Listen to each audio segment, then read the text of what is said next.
Good evening, பிள்ளைகள்.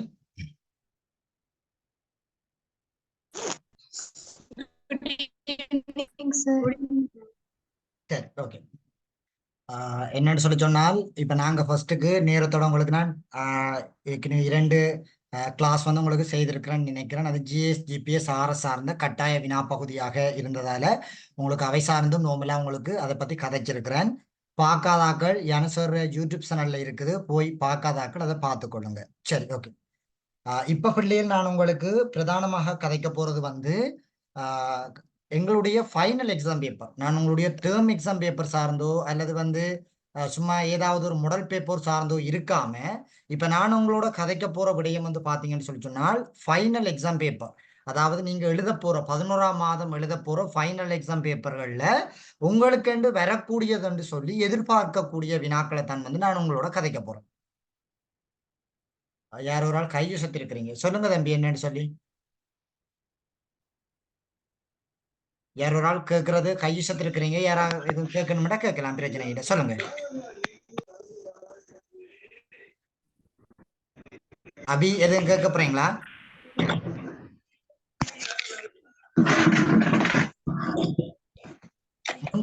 முன்சிப் பண்றபடியே ஆள் கையை சுத்தி இருக்கிறீங்க, எதுவும் கேட்க போறீங்களா?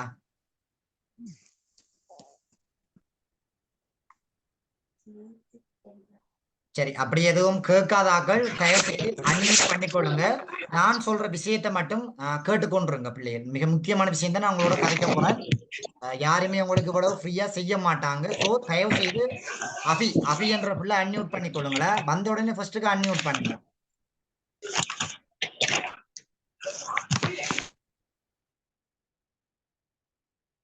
அபி இருக்கிறீங்களா? தயவு செய்து அன்மியூட் பண்ணிக்கொள்ளுங்களேன். சரி, ஓகே. சரியா பிள்ளைகள்? அப்ப இப்ப உங்களுக்கு நான் சொல்ல போற விஷயங்கள் ஒவ்வொன்றும் மிக முக்கியமான விஷயங்கள். நீங்க நிறைய கிளாஸ்களுக்கு போய் படிச்சு கொண்டிருப்பீங்க, ஜூம் கிளாஸ்களுக்கு நிறைய போய் படிச்சு கொண்டிருப்பீங்க, சும்மா தியரிகளை மட்டும் படிச்சு ஓடிக்கொண்டிருப்பீங்க இல்லையா? சோ அப்படி ஓடிக்கொண்டிருக்காம நான் எப்பயுமே நான் சொல்ற பிள்ளைகள்ட்ட ஒரு விஷயம் என்னன்னு சொன்னால், அதிகளவான மாடல் பேப்பர்களை செய்து பார்க்கின்ற போதுதான் உங்களால அதிகளவான மார்க்ஸ்களை வந்து உங்களால எடுக்கக்கூடியதாக இருக்கும் என்று சொல்லி நான் உங்களோட அதாவது 2023ஆம் ஆண்டு கால பகுதியில இருந்து சொல்லிக் கொண்டிருக்கிறேன். சரி, ஓகே. இப்ப 2024ஆம் ஆண்டு எழுத போற மாணவர்களுக்கு தான் இது வந்து 100% பயனுடையதாக இருக்கும். 2025ஆம் ஆண்டு எழுதுறார்கள் அப்படி ஜாயின் ஆகியிருப்பீங்க என்றால் நான் சொல்ற விஷயத்தை கேட்டுக்கொண்டிருங்க. சரி, ஓகே. மிக முக்கியமானது, நீங்க யாராவது ஜூம் நிறைய பேர் என்கிட்ட கேட்டிருந்தீங்க. ஸோ எனக்கு டைம் இல்லாதால் எனக்கு பர்சனலா சில பேர் எனக்கு மெசேஜ் பண்ணி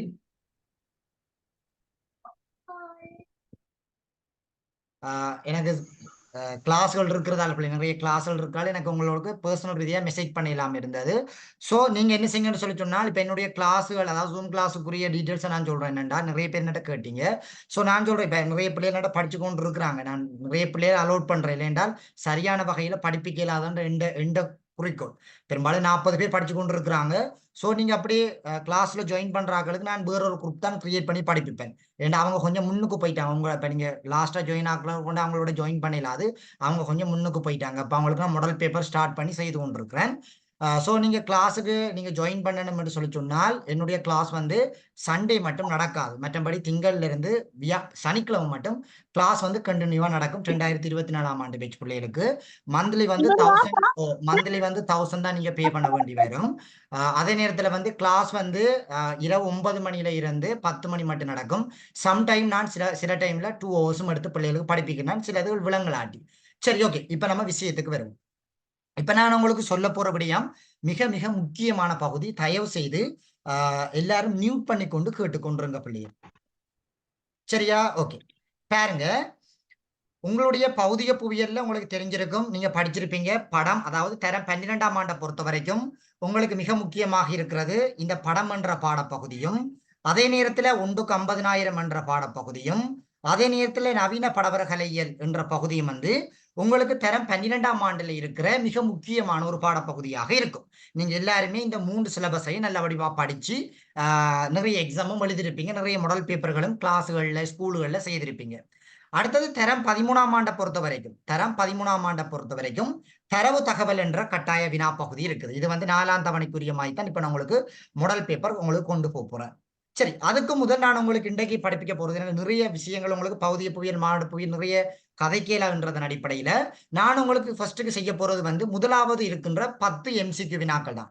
அது உங்களுக்கு விளங்கும். இங்க நான் உங்களுக்கு ஷேர் பண்ணுவேன். இப்ப இது முடிய இந்த தெளிவுபடுத்தல் முடிய நான் உங்களுக்கு மாடல் பேப்பர் தான் கொண்டு போவேன். நீங்க யோசிக்கிட்டே இல்லை என்னடா சார் இந்த சார் இப்படி ஒரு கொண்டு போட்டிருக்கிறாரு. சரியா? இதுல வந்து பாத்தீங்கன்னா முதலாவது உங்களுடைய ஃபைனல் எக்ஸாம் பேப்பரை பொறுத்த வரைக்கும் முதல் 10 கேள்வி இருக்கு. 1 தொடக்கம் 10 கேள்வி வந்து உங்களுக்கு வந்து செய்முறை புவியியல் சார்ந்த வினாக்கள் இருக்கும். 1 தொடக்கம் 10 வரையான வினாக்கள் வந்து செய்முறை புவியியல் சார்ந்த வினாக்களாக இருக்கும். அது உங்களுக்கு வடிவா தெரிந்திருக்கும் என்று நினைக்கிறேன் நான். அதை பத்தி நான் சொல்ல விரும்ப இல்லை. சரி, ஓகே. இப்ப பிள்ளைகள் நீங்க நல்லபடியா பாருங்க. முதலாவது உங்களுக்கு பிள்ளைகள் தயவு செய்து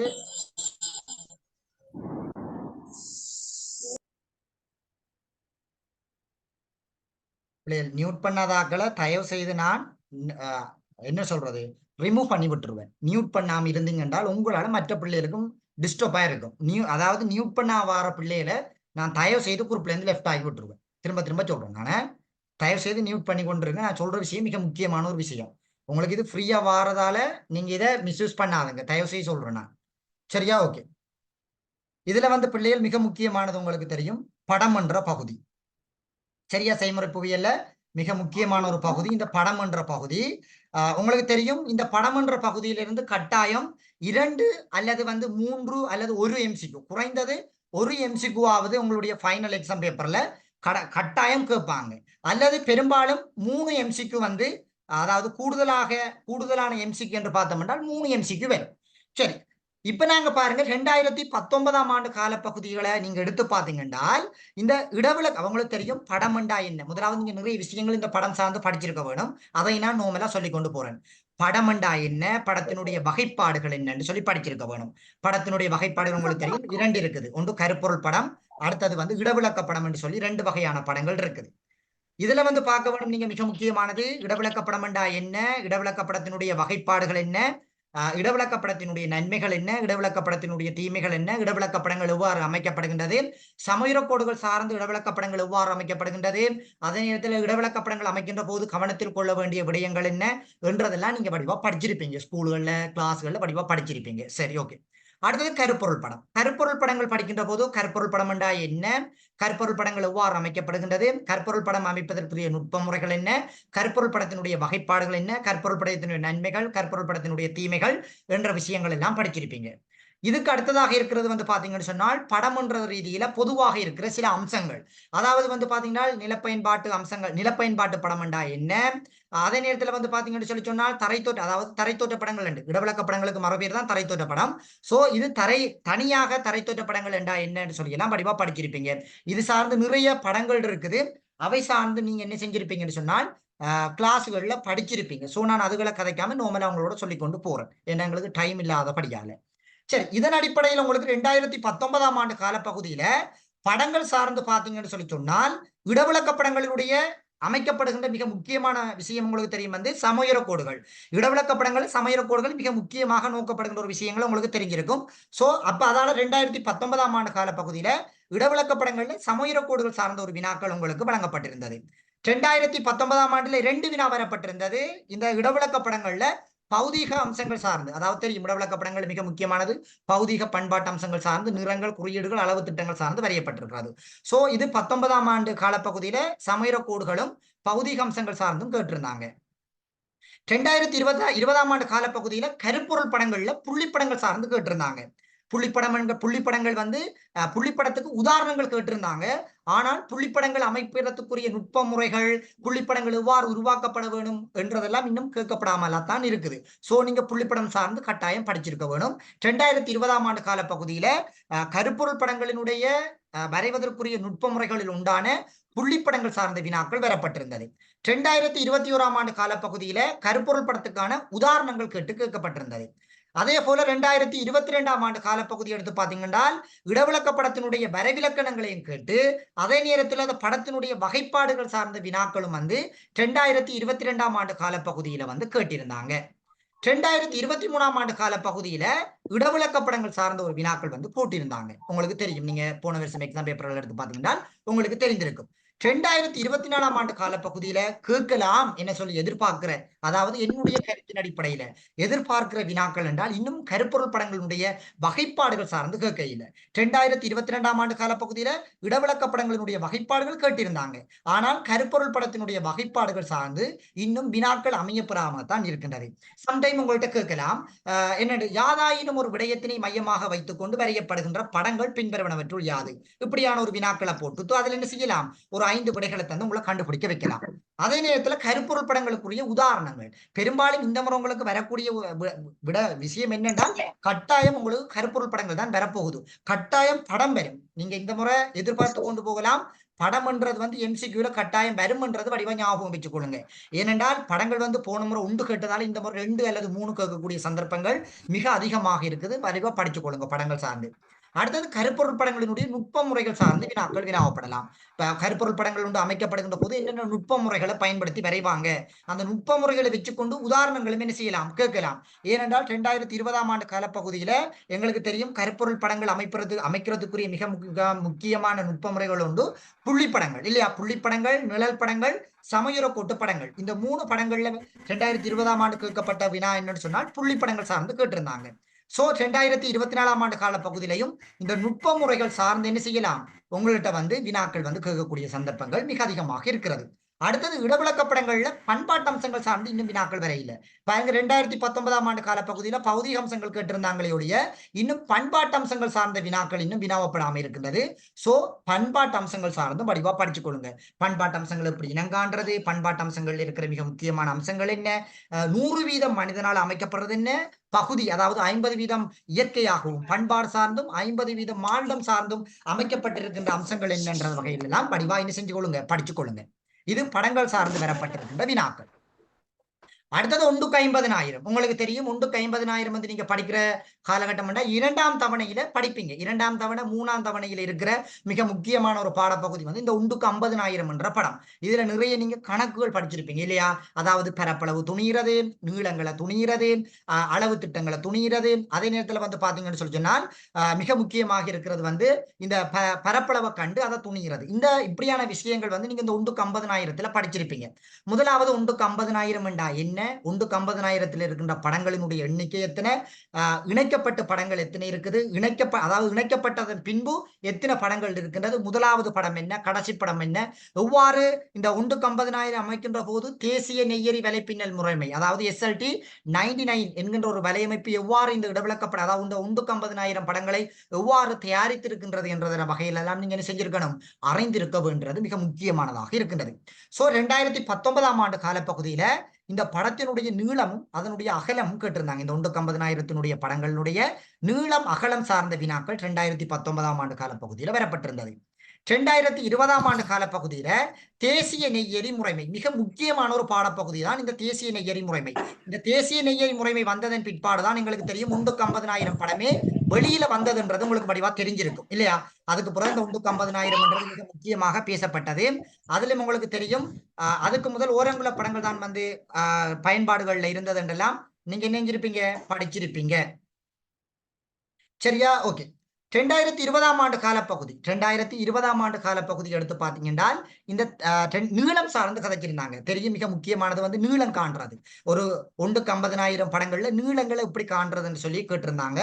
அதே நேரத்துல குறியீடுகளை அடையாளம் காண்ற வினா ஒன்று போட்டிருந்தாங்க. அடுத்தது வெளியமைந்த விடயங்கள் 1/50,000 வெளியால் அமையப்பட்டிருக்கின்ற அம்சங்கள் என்னன்னு சொல்லி கேட்டிருந்தாங்க.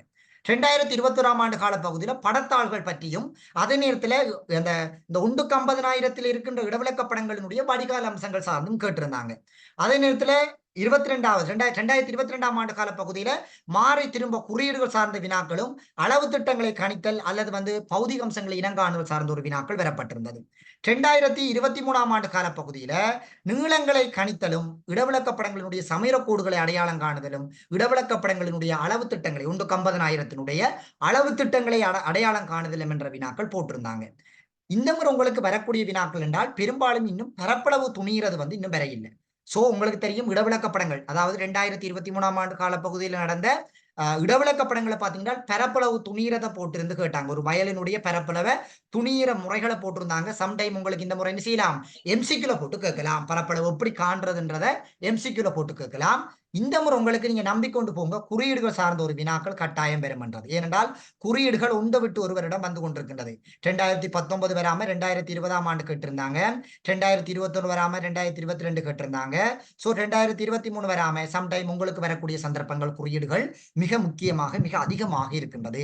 வடிவாக குறியீடுகளை நல்ல வடிவாக படிச்சு பாடமாக்கி வச்சுக்கொள்ளுங்க. குறியீடுகள் உங்களுக்கு தெரியும் பிரதானமாக ஒரு 8 கேட்டகரியின் அடிப்படையில் பிரிச்சிருப்பாங்க. ஸோ வடிவா அணுவா பிரிச்சு நல்ல வடிவா படிச்சு கொண்டு போங்க. குறியீடுகள் அவ்வளவு பெரிய கஷ்டம்ன்றது இல்லை, வடிவா படிச்சு கொண்டு போனீங்கன்னா குறியீடுகள் சார்ந்த வினாக்கள் கட்டாயம் உங்களுடன் கேட்கப்படும் என்றதை நம்பிக்கொண்டு போங்க. சம்டைம் உள்ளமைந்த விடயங்களும் என்ன செய்யலாம், கேட்கக்கூடிய சந்தர்ப்பங்கள் மிக அதிகமாக இருக்கின்றது. அடுத்தது தெரியும் ஜிஎஸ் ஜிபிஎஸ் ஆர்எஸ். இவங்க இல்லாம உங்களுக்கு தெரியும் புவியியல்ன்றது வந்து வினாக்கள் அமைய பெற்றிருக்கான்றது. இவங்க இப்ப ஒரு முக்கியமான ஒரு பாடப்பகுதியாக இப்ப அடையாளம் கண்டு கொண்டிருக்கிறாங்க. உங்களுக்கு தெரியும் எம்சிக்யூவாக இருக்கட்டும், செகண்ட் பாடாக இருக்கட்டும், அதிகளவாக இந்த ஜிஎஸ் ஜிபிஎஸ் ஆர்எஸ்ல வந்து அதிகளவான வினாக்கள் வந்து பதிவிட்டு கொண்டிருக்கிறாங்க பேப்பர்களை பொறுத்த வரைக்கும். சரியா? ஓகே. அப்ப நல்ல வடிவாக நெஞ்சிருக்கோங்க, படிச்சு கொள்ளுங்க. சரி, இதுல ஜிஎஸ் ஜிபிஎஸ் ஆர்எஸ் நவீன படவர கலையியல் நுட்ப முறைகள்ல நீங்க முதலாம் தவணையிலேயே இதை முடிச்சிருக்க வேணும். ஏன் உங்களுக்கு இது முதலாம் தவணையில வச்சிருக்காங்க என்றால், நீங்க நிறைய எக்ஸசைஸ் இதுல செய்ய வேணும் என்றதனோட ஒரு அடிப்படையில தான் இதை கொண்டு போய் முதலாம் தவணையிலேயே வச்சிருக்கிறாங்க. இந்த ஜிஎஸ் ஜிபிஎஸ் ஆர்எஸ் கொண்டு முதலாம் தவணையில வைத்ததுக்குரிய காரணமும் அதுதான்ன்றதை நீங்க நல்லபடியா அவதானிச்சு கொள்ள வேணும். சரி, 2019ஆம் ஆண்டு காலப்பகுதியில ஜிஏஎஸ்ல 2 வினாக்களும் ஜிஎஸ்ல தனி 2 வினாக்கள் கேட்டிருக்கிறாங்க. பாருங்க எப்படி கேட்டுக்கொண்டு வராங்கன்னு.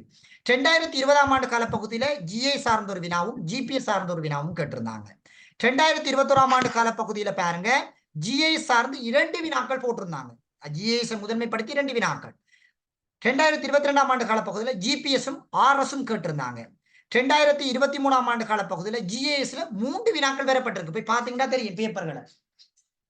பேப்பரை போய் எடுத்து பாத்தீங்கன்னா ஜிஏஎஸ்ல 3 வினாக்கள் இருக்குது. அப்ப யோசிச்சு பாருங்க, ஜிஎஸ் படிச்சு கொண்டு போன புள்ள 3 புள்ளியை இலகுவான முறையில் எடுத்திருக்கும். அதுக்கும் மிக மிக இலகுவான முறையில கேட்டிருந்தாங்க. அடுத்தது ஆர்எஸ்ல ஒரு வினா கேட்டிருந்தாங்க. இந்த முறை செகண்ட் பார்ட்ல உங்களுக்கு அதிகமாக எதிர்பார்க்க வினாக்கள் ஒப்பிட்டு வினாக்கள் சொல்லியிருக்கேன். அது பெரும்பாலும் ஆர்எஸ் ஆக இருக்கக்கூடிய சந்தர்ப்பங்கள் தான் மிக அதிகமாக இருக்குது. அடுத்தது 2024ஆம் ஆண்டு கட்டாயம் உங்களுக்கு இந்த முறை ஜிபிஎஸும்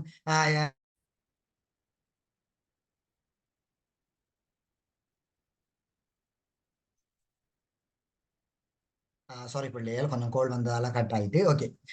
அப்ப இந்த 2022ஆம் ஆண்டு காலப்பகுதியில ஜிபிஎஸ் ஆர்எஸ் சார்ந்த வினாக்களும் 2023ஆம் ஆண்டு காலப்பகுதியில ஜிஏஎஸ் ஆர்எஸ் சார்ந்த வினாக்களும் இந்த முறை உங்களுக்கு வரக்கூடிய வினாக்கள் என்று சொன்னால் ஜிஐஎஸும் ஜிபிஎஸ்ஸையும் நல்ல வடிவா படிச்சு கொள்ளுங்க. கட்டாயம் நீங்க ஜிபிஎஸ் கட்டாயம் பிள்ளைகள் படிச்சிருக்க வேண்டும். ஏனென்றால் இந்த வினாக்களை வந்து எடுத்து பாத்தீங்கன்னா உங்களுக்கு விளங்கும் ஜிஏஎஸ்ல அதிகளவான வினாக்கள் தொடர்ச்சியாக போடுவாங்க. ஜிஐஎஸ் நீங்க படிக்க வேணும் நான் சொல்லியிருக்கேன். நான் ஜிஎஸ் ஜிபிஎஸ் ஆர் சார்ந்த வினாக்கள்லாம் முன்னிய கிளாஸ்ல படிச்சுட்டேன். அது எப்படி அதுல கேள்வி கேட்கிறாங்க, என்னென்ன விதங்கள்ல கேள்வி கேட்கிறாங்கன்றத நான் போன கிளாஸ்லயும் உங்களுக்கு அதை பத்தி கிளியரா வந்து நான் கதைச்சிட்டேன். சரியா? சோ நீங்க அதுகளை போயிட்டு நல்ல வடிவா என்ன செய்யுங்க, அந்த யூடியூப் சேனல்ல ஜனசார் போட்டிருக்கிறார், போய் அதை வடிவா எடுத்து படிச்சு கொள்ளுங்க. சரி, ஓகே. அப்ப இது வந்து ஜிஎஸ் ஜிபிஎஸ் ஆர்எஸ் சார்ந்த வினாக்களாக இருக்கும். அடுத்தது தரவு தகவல் சார்ந்த வினாக்கள். இந்த தரவு தகவல் சார்ந்த வினாக்கள் எடுத்து பாத்தீங்கன்னா உங்களுக்கு தெரிஞ்சிருக்கும் 2019ஆம் ஆண்டு காலப்பகுதியில ஆய்வு அவதானம் சார்ந்த வினாக்களும் 2020ஆம் ஆண்டு காலப்பகுதியில அளவீடு சார்ந்த வினாக்களும் 2021ஆம் ஆண்டு காலப்பகுதியில தொடர்ச்சியான தரவு 2ஆம் நிலை தரவு. கட்டாயம் உங்கள்ட்ட இந்த தரவு தகவல் எம்சிக்யூல எப்படியான வினாக்கள் போடுவாங்க என்றால், இந்த தரவு தகவல் சார்ந்த வினாக்களை 2 கேட்டகரியா பிரிக்கலாம்.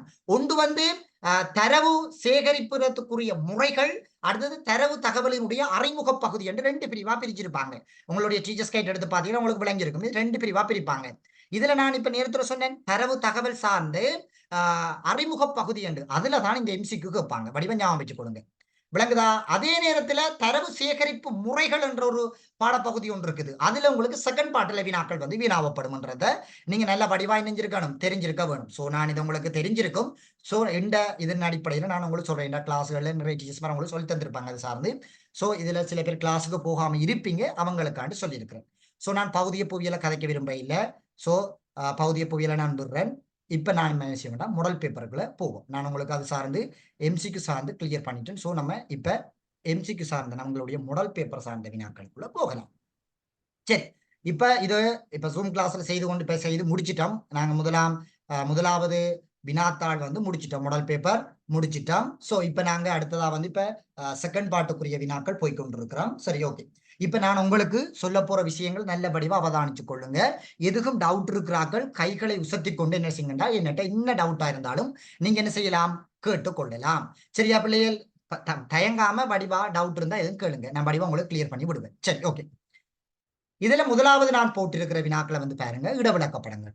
இடவிளக்கப்படம் ஒன்றில் எடுத்துக்காட்டக்கூடிய 2 பௌதீக அம்சங்கள் முக்கியமாக உங்களுக்கு தெரிஞ்சிருக்க வேணும். இதுல என்னன்னு சொன்னால், இதுதான் உங்களுக்கு தெரிஞ்சிருக்க வேணும். இந்த பௌதீக அம்சங்கள் என்ற இந்த இந்த விஷயம் வந்து உங்களுக்கு கட்டாயம் இணைஞ்சிருக்க வேணும், தெரிந்திருக்க வேணும். இதுல நிறைய பிள்ளைகள் வந்து என்ன செய்யறேன்னு சொன்னால், இந்த நிலப்பயன்பாடு, இந்த பௌதீக அம்சங்கள், பண்பாட்டு அம்சங்கள், நிலப்பயன்பாடு என்று 3 பிரிவா நாங்க என்ன செய்யலாம், பிரதானமாக உடைக்கலாம். இதுல பௌதீக அம்சங்கள் என்றது வந்து பாத்தீங்கன்னா, முற்று முழுதாக மனிதனுடைய தலையீடுகள் இல்லாமல் அமைக்கப்பட்டிருந்தால் அது நாங்க சொல்லுவோம் வந்து பௌதீக அம்சங்கள் என்று சொல்லுவோம். பண்பாட்டு அம்சங்கள் என்றது வந்து பாத்தீங்கன்னா, மனிதனுடைய தலையீடுகள் கொண்டு அமைய பெற்றிருக்கிற அம்சங்களை நாங்க சொல்லுவோம் வந்து என்னன்னு சொன்னால் பண்பாட்டு அம்சங்கள் என்று சொல்லுவோம். நிலப்பயன்பாடு, நிலப்பயன்பாடு என்றது வந்து 50% மனிதனுடைய தலையீடுகள் இருக்கும், 50% பௌதிக அம்சங்கள் இருக்கும். இவைகள் ரெண்டும் வந்து நிலத்தில தரை தோற்றங்கள்ல வந்து செல்வாக்கு செலுத்தும். இப்படி இருக்கிறத நாங்க சொல்லுவோம் வந்து நில பயன்பாடு என்று சொல்லுவோம். உதாரணமா பயிற்சி. சொல்லுங்க பிரவீன், ஏதோ டவுட் கேட்க வந்தீங்க.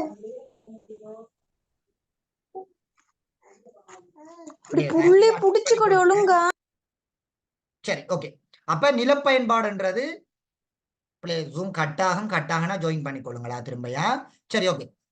அப்ப இதுல உங்களுக்கு கேட்கப்பட்டிருக்கின்ற வினா வந்து பாத்தீங்கன்னா பௌதிக அம்சங்கள். அப்ப நான் சொல்லித்தேன் பௌதிக அம்சங்கள் என்னென்னு சொல்லிட்டேன் இல்லையா. மனித தலையீடுகள் இன்றி இயற்கையாகவே எங்களுடைய புவியில் அமைய பெற்றிருக்கின்ற அனைத்து அம்சங்களையும் நாங்க சொல்லுவோம் என்னென்றால் பௌதிக அம்சங்கள் என்று சொல்லுவோம். சரி, இப்ப இதுல தரப்பட்டிருக்கின்ற 5 வினாக்களையும் விடைகளையும் நல்லபடியா அவதானிச்சு கொள்ளுங்க. இப்ப இதுல எங்களுக்கு தெரியும் வந்து இதுல பௌதிக அம்சங்களும் இருக்கிறது, பண்பாட்டு அம்சங்களும் மிக்ஸ் பண்ணி இருக்குது. ஆகவே இதுல நீங்க எது பௌதிக அம்சங்கள் எது பண்பாட்டு அம்சங்கள் என்றதை என்ன செய்யணும், நீங்க ரிஜெக்ட் பண்ணிக்கொள்ள வேணும். சரி, இதுல நான் ஒரு ஆளை கேட்கிறேன், ஒரு ஆள் விட சொல்ல போறேன்றார்கள் கையை சுத்துங்க. நான் இடையில நிறைய பேர் இருக்கிறீங்க, சோ விட சொல்லுவேன் சார் என்றாக்கள் மட்டும் கையை சுத்துங்க. ஓகே. ரிஸ்மா கிளாஸுக்கு வாரீங்களா நீங்க? ரிஸ்மா கிளாஸுக்கு வாரதா, என்னட்ட கிளாஸுக்கு வாரீங்களா? அப்ப அதால தேவையில்லை, ரிஸ்மா தேவையில்லை. அகிலன், அகிலன் அன்மியூட் பண்ணுங்க. அகிலன் விட சார். ரிஸ்மான்ற பிள்ளை மினிட்டு கிளாஸுக்கு வாரது எத்தனையாவது விட? 4வது. ஓகே, 4வது விட சொல்லியிருக்க. சரி, ஓகே ஓகே ஓகே. 4வது விட கால்வாய்கள். ஏன் கால்வாய்கள் வராது? அப்ப கால்வாய்கள் என்ன அம்சம்?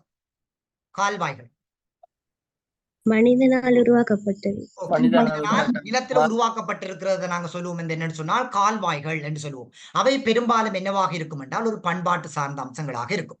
இதுல ஆற்று மியாந்தர், ஆற்று மியாந்தர் எங்களுக்கு தெரியும், மியாந்தர்ன்றது மனிதனால உருவாக்க முடியாது. எங்களுக்கு தெரியும் அதிகளவான மியாந்தர்கள் இருக்கிறது அமேசன் காட்டு பகுதி. சோ அது ஒரு இயற்கையாக அமைய பெற்றிருக்கிறதால ஆற்று மியாந்தர் ஒரு பௌதிக அம்சம். பயிற்சிகை, பயிற்சிகை என்றது ஒரு பண்பாட்டு அம்சங்கள் இல்லையா. தென்னை, ரப்பர், தேயிலை இல்லையா, நெற்பயிற்சிகை என்றெல்லாம் சொல்லுவோம். ஆகவே அது மனிதனால உருவாக்கப்படுறதாக இருக்கிறதால அதை நாங்க சொல்லுவோம் என்னென்றால் பண்பாட்டு அம்சங்கள் என்று சொல்லுவோம். ஆகவே ஒன்று பௌதீக அம்சம், ஒன்று பண்பாட்டு அம்சமாக இருக்குது. எங்களுக்கு கேட்கப்பட்டது வந்து பௌதீக அம்சங்கள் மாத்திரம். ஆகவே முதலாவது விடை வந்து பிழையான விடையாக அமையும். 2வது வினாவை பாருங்க, பிரதான வீதிகள். வீதிகளை உருவாக்குறது வந்து மனிதன் இல்லையா.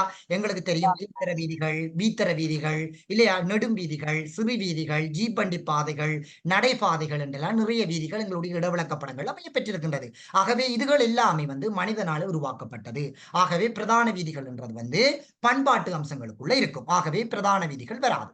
அடர் சேறு, அடர் சேறு என்றது வந்து பாத்தீங்கன்னா பெரும்பாலும் இவை ஒரு சதுப்பு நிலங்கள் அல்லது ஈர நிலங்கள் கொண்ட பிரதேசங்கள்ல இந்த அடர் சேறுகள் எங்களால அவதானிக்கக்கூடியதாக இருக்கும். ஒரு அதாவது ஒரு என்ன சொல்ற சேறு கூட்டு சேறுகள் அதிகளவாக இருக்கிற தன்மைகளாக இருக்கும். எனவே சேறுகளை வந்து மனிதன் உருவாக்குவதல்ல.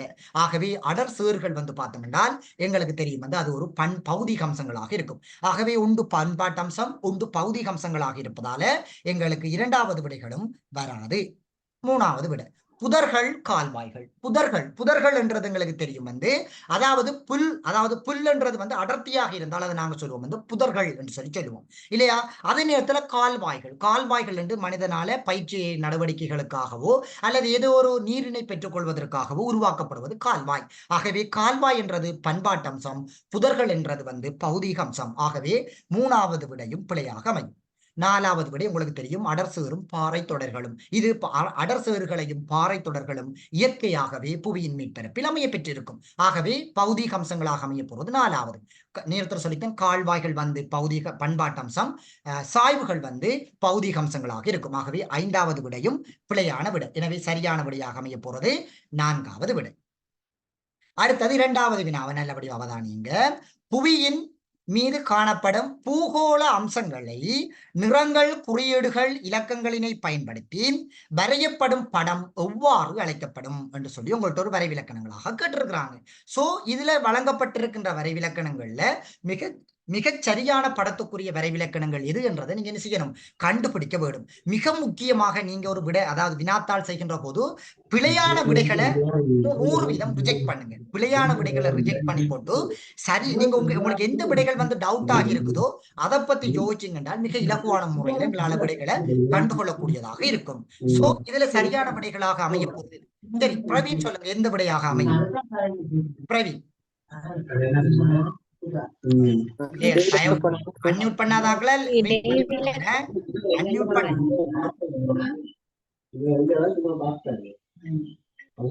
அன்மியூட் பண்ணாதாக்கள் எல்லாருமே ரிமூவ் பண்ணப்படுவீங்க. அதை மட்டும் படிப்பா சொல்றேன். ஓகே பிரவீன் கையை சத்திட்டு விடையே சொல்லுங்க, என்ன விட வரும் பிரவீன்? இடவிலக்கப்படம். இடவிலக்கப்படம். ஏன் இடவிலக்கப்பட வரும்? ஏன் கருப்பொருள் படங்கள்ல நிறங்கள், குறியீடுகள் கொண்டு அமைக்கிறே இல்லையா பிரவீன்? பிரவீன் உங்கள்ட்ட கேள்வி, ஏன் நாங்க கருப்பொருள் படங்கள்ல நிறங்கள், குறியீடுகள் கொண்டு அமைக்கிறே இல்லையா? பயன்படுத்தும் சார். ஆனா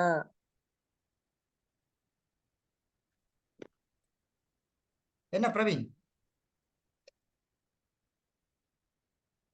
சரி ஓகே.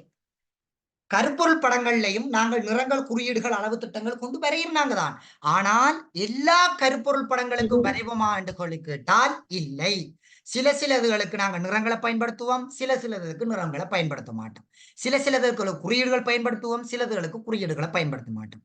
ஃபார் எக்ஸாம்பிளுக்கு பாத்தீங்கன்னா வானிலை படங்களுக்கு குறியீடுகள் என்ற ஒன்றுகள் பெரும்பாலும் பயன்படுத்த மாட்டோம் இல்லையா. அதை ஏதாவது ஒரு கோடுகளுக்கு என்ன செய்வோம், ஒரு புள்ளிகளால என்ன செய்வோம், காட்டிக்கொண்டு போவோம். இல்லாட்டி ஏதாவது ஒரு கலர்களால காட்டிக்கொண்டு போவோம் இல்லையா.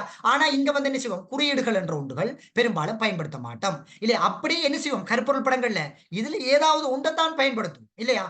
ஆனால் இடவிலக்க படங்கள்ல மாத்திரம்தான் நாங்க என்ன செய்வோம், எல்லாத்தினையுமே பயன்படுத்துவோம். என்னண்டு, குறியீடுகளை பயன்படுத்துவோம், நிறங்களை பயன்படுத்துவோம், இலக்கங்களை பயன்படுத்துவோம், அளவு திட்டங்களை பயன்படுத்துவோம் இல்லையா.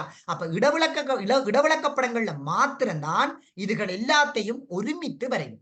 ஏனைய எதுலையுமே நாங்க ஒருமித்து என்ன செய்ய மாட்டோம், வரைய மாட்டோம். எனவே இங்க கேட்கப்பட்டிருக்கின்ற வினாக்களை சரியான விடையில் அவதானிச்சிங்கன்றால் எதுவாக அமைய போகுது, இடவிலக்க படங்கள்ல மாத்திரம்தான் நாங்க என்ன செய்வோம், நிறங்கள், குறியீடுகள், இலக்கங்கள், அளவு திட்டங்கள் கொண்டு வரைவோம். ஆனா கருப்பொருள் படங்கள்லையும் வரைவோம், ஆனா எல்லாத்திலையும் வரைவோமான்னு கேட்டால் இல்ல.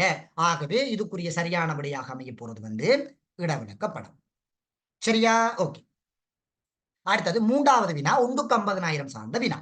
பாருங்க, இலங்கையின் 1/50,000 இடவிலக்க படத்தில் எடுத்துக்காட்டப்பட்டுள்ள ஒரு அம்சத்துடன் சரியான பொருத்தத்தினை கொண்ட நிறம் மற்றும் குறியீட்டினை காட்டும் விடையது.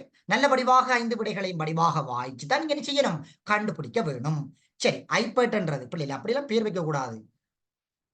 சரி, அவங்களோட பேர்களை மாத்திக்கொள்ளுங்க. சூம்ல ஐபட்ன்ற பிள்ளை கை சத்திருக்கீங்க, சொல்லுங்க என்ன விட வரும்? நான் விட சொல்லுவேன் கை சத்து. 3வது விடை. 3வது விடை. ஆறு சொன்னீங்க விட சொன்னாக்கள் அன்மியூட் பண்ணி கொண்டு நிக்க வேணும். விட சொல்லிப்பட்டு ஒரு ரயில். ரிஸ்திகா அன்மியூட் பண்ணுங்க, நீங்க முதலாவது நிக்கீங்க. ரிஸ்திகா அன்மியூட் பண்ணுங்க.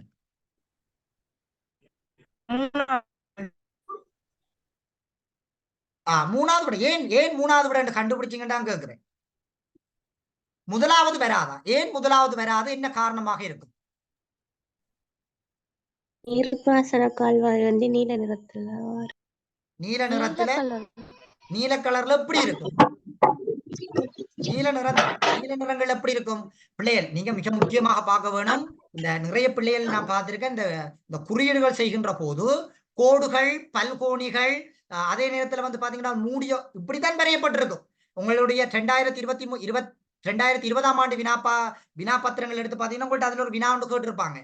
கோடுகள், பல்கோணிகள் அப்படின்னு சொல்லி கேட்டிருப்பாங்க. சிலதுகள் வந்து பாத்தீங்கன்னா கோடுகளால் அமையப்பட்டிருக்கும். வீதிகள், கால்வாய்கள் இல்லையா?